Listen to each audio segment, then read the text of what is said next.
L'invité d'ici. Et en direct sur DC Radio, mais également sur le canal 31 de la TNT, sur le canal 102 du satellite, sur DC TV, la télévision locale des Hautes-Alpes et de l'Ubaye, le coprésident du Gap Foot 05, Maurice Hadda, qui est notre invité aujourd'hui, accompagné de l'entraîneur des juniors qui nous font plaisir depuis le début de la saison. Maurice Hadda, bonjour. Bonjour. Merci d'être avec nous. Vous faites bien du foot ? Oui, je crois. Parce que lorsqu'on voit les scores dimanche dernier, 11-0 face à la Ragne, on pourrait penser à d'autres disciplines. Non, c'est ça, les scores qui sont pas habituels, mais il faut le faire. Il faut aller jusqu'au bout et pouvoir jouer. C'est pour le plaisir de jouer. Alors faisons un petit point de situation. La situation, c'est un club qui a eu de grandes difficultés, qui est reparti à zéro. Alors la fédération vous a fait repartir au plus bas de l'échelle et vous remontez. Il va falloir combien de saisons pour revenir à un niveau qui vous paraît acceptable ? Il faudra d'abord que l'on gagne nos matchs et que l'on monte. Maintenant, le niveau, il faut savoir ce qui peut être acceptable.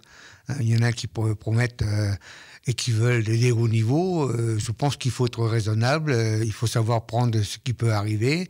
Et puis avec la structure des jeunes que nous avons, et en particulier en les faisant participer dans les années à venir, je pense qu'un niveau de division d'honneur devrait être un premier niveau tout à fait acceptable. Là, il vous faut combien pour revenir en division d'honneur si vous montez chaque année ? Là, cette année, il nous faudra 3 ans. Ah oui. Il va falloir être patient pour tous les amateurs de football. Est-ce que ça déstabilise pas trop le fonctionnement ? Parce que l'équipe première, quand elle joue à haut niveau, ça a un effet d'entraînement sur l'ensemble des licenciés. C'est pas compliqué à gérer cette période ? C'est-à-dire que c'est pas compliqué, c'est compliqué sans être compliqué. D'abord, il faut savoir si il y a l'adhésion de tous les éducateurs.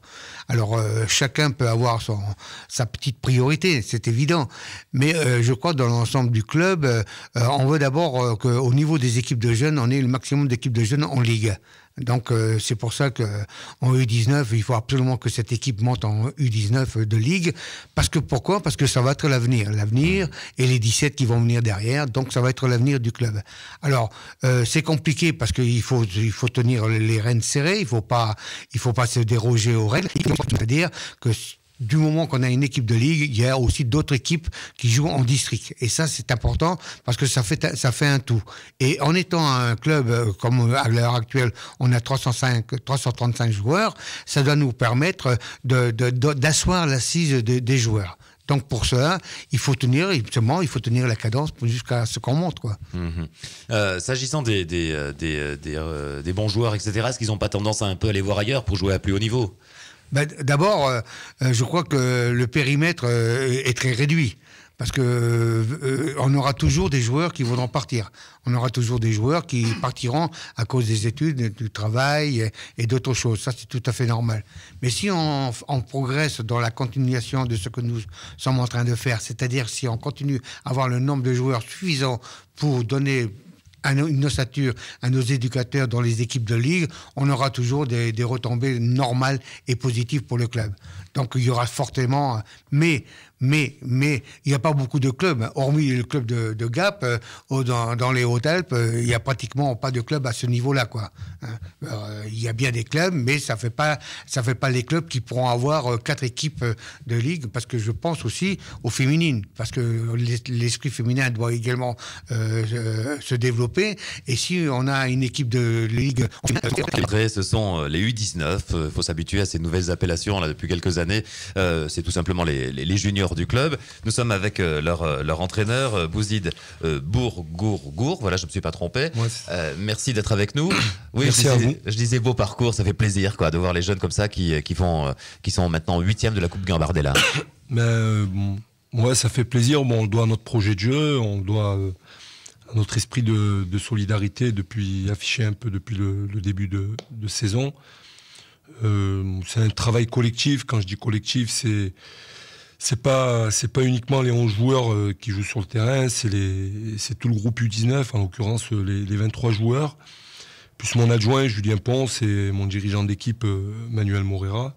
Donc voilà, donc ça nous fait plaisir. On est vachement content d'atteindre ce tour fédéral. Mais on a toujours l'objectif, et on a l'objectif de passer ce tour. Alors, on va inviter nos auditeurs, nos téléspectateurs aussi à venir dimanche. Alors, ça devait se jouer à 10h30. Je crois que c'est finalement un horaire plus classique l'après-midi, c'est ça? Voilà, vu que la Coupe Gambardella, à partir du tour fédéral, est gérée par la Fédération française de football. Le tirage au sort a eu lieu à Versailles. Et ils nous ont imposé l'heure de jouer à 14h30 contre Castelnau-le-Cresse. Alors ce sera au stade municipal qui va reprendre un peu des couleurs, parce qu'évidemment Maurice Ada il en a un petit peu perdu depuis la rétrogradation, mais enfin ça pourrait être un beau moment. On invite vraiment les gens à aller voir du beau foot, c'est ça? D'abord, j'espère que ce stade, ça sera le stade Provence 1, c'est-à-dire le stade synthétique, c'est le stade fétiche de Bouzid, parce qu'il veut jouer sur ce terrain-là. Bon, il jouera donc sur ce terrain-là, parce que en même temps, malheureusement, et souvent les football pour tout le monde. Donc je pense que d'abord la primeur sera donnée à l'équipe de jeunes, des U19, pourquoi pas, parce que je pense qu'ils ont toutes les chances de passer, et puis ensuite les gens pourront passer d'un terrain à l'autre pour regarder ce qui se passe d'un terrain à l'autre. Donc on aura du football. Mais je pense que c'est surtout pour faire plaisir aux gars pensés.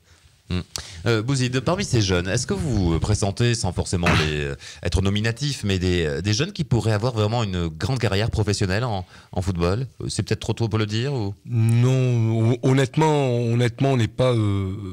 moi, sur nos performances qu'on a réalisées, notamment contre Istres, qui évolue 2 niveaux au-dessus, contre Marignane, qui évolue 1 niveau au-dessus.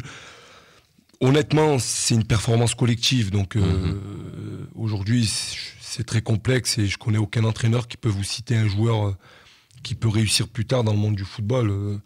Aujourd'hui, on peut pas le dire. Après, tout peut arriver quand même. Comment se passe un petit peu ce repérage au sein du club, dans les équipes plus mineures, etc. Est-ce qu'il y a cette espèce de regard en plus du travail au quotidien pour essayer de voir si vous décelez pas une petite perle pour le futur? Est-ce que c'est organisé ou ça se fait spontanément peut-être? Ça se fait plus spontanément. Je veux dire, il y a pas de. Si, il y a une journée de détection qui est organisée chaque fin de saison pour détecter les meilleurs joueurs du département, des départements 04-05. Évolue dans toute la région PACA face à des équipes comme, je pense à l'Olympique de Marseille, l'OGC Nice. Et tout ça demande d'avoir aussi en même temps les meilleurs éléments de notre district pour pouvoir du moins rivaliser avec eux. Donc voilà. Donc après je pense que le football à Gap, il a vraiment sa place. Merci à tous les deux. Rendez-vous dimanche 14h30 pour voir les juniors et les seniors en même temps au stade de Provence à Gap. On vous souhaite évidemment le plus beau des parcours dans cette Coupe Gambardella. Merci d'avoir été avec nous. Merci beaucoup. Merci. L'invité d'ici.